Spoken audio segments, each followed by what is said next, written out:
Professor Schoot from the Netherlands, who will answer a set of questions. Thank you, Professor, for joining us. Thank you.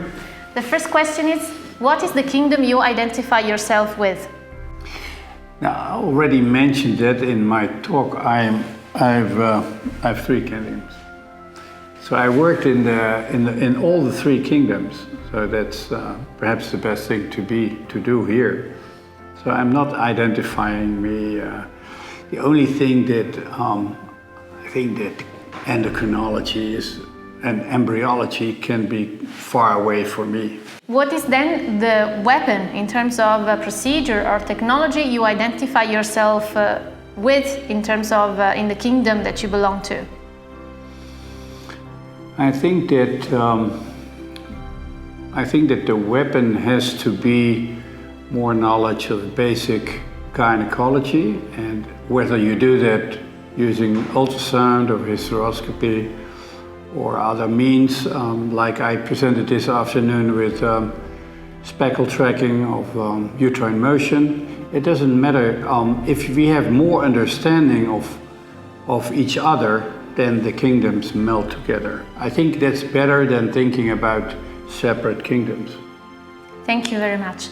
Next question would be, considering the latest recommendations regarding the infertile patient workup, is there any modification or update that you would fight for? I think that there's a lot of discussions on hysteroscopy and recurrent implantation failure and trying to widen up the infantile uterine cavity by hysteroscopy. I think I have a lot of hesitations with that, but I would be very prudent and careful with that. So what is your unpopular opinion among the other knights in your kingdom? I know you identify with the three of them, but do you have any real unpopular opinion among the other people surrounding you?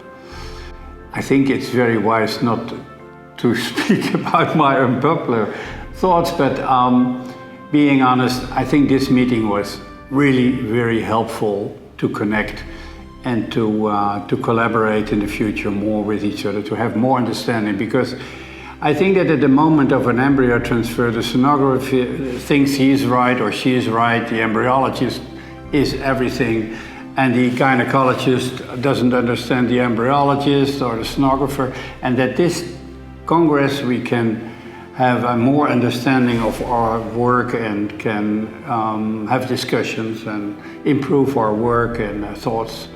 I think that makes sense, and I think it's a very good initiative. Moving on, is there any medieval practice that you still see ongoing on the battlefield? No, I don't think so. No, I don't think.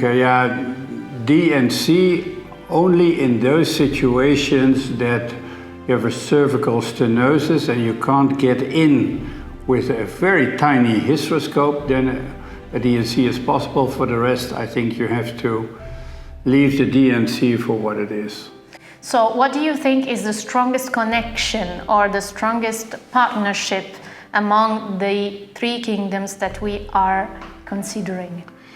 Yeah, that's a very easy question. I think that our care for women and for women's health is the most important thing that we have to care for, and that connects, that unites us. I think that's the most important thing I did for the last 50 years, pain in women, and I think that if we can improve the position and try to get women into the field, that they are more in working and presenting, then that would be a very good future. So the last question would be a provocative one. If you could challenge only one knight belonging to any kingdom you can think about, who would he or she be?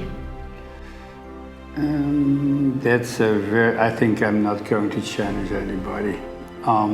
This is a first meeting, and I think at the first meeting you always have moments of different interests, but if we grow, it will be a very nice meeting in the future, and we really have to do it again. Thank you very much, Professor.